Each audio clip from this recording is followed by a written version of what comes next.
Okey, ini second punya test Okey, kunci kat dalam ni Okey, so ni kunci.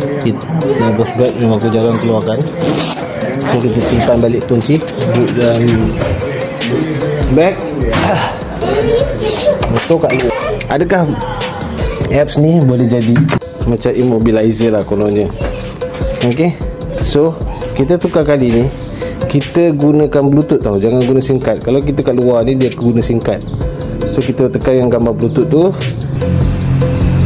allow untuk on Bluetooth. Okey, tunggu dia connected dulu. Okey, so dah connected. Right. Sebab kalau guna Bluetooth dia kena ada range. Dia ada range dia lah. Okey, aku nak try unlock guna Bluetooth. Okey, so unlock guna Bluetooth sama je dengan macam SIM card. Kita boleh unlock, tapi nak confirmkan sama ada boleh start atau tidak. Itu yang paling penting. Supposed to be boleh tau, sebab dia dah okay, switch ni dah on. Kita punya fuel pump akan jalan. So dah ada dengar bunyi sikit tadi. Kita cuba pula tekan brake, tongkat dah naik. Kita cuba pula tekan start. Bismillahirrahmanirrahim. Boleh start. Okey, ini untuk connection SIM card. Tadi dah confirmkan pakai Bluetooth kita boleh on, tapi distance kena dekat. Yang connection guna SIM card dekat luar ni. Okey, kita unlock dulu. Okey, dengar motor dah bunyi. Okey, kunci tak ada tau. Kunci dalam push bag.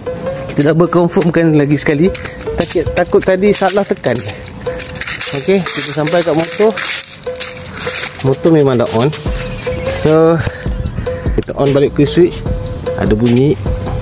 Kita punya fuel pump berjalan. Tunggu sekejap dia berhenti. Okey, so kita cuba start tekan brake, tongkat check, brake check, kill switch check, dan kita start. Bismillahirrahmanirrahim.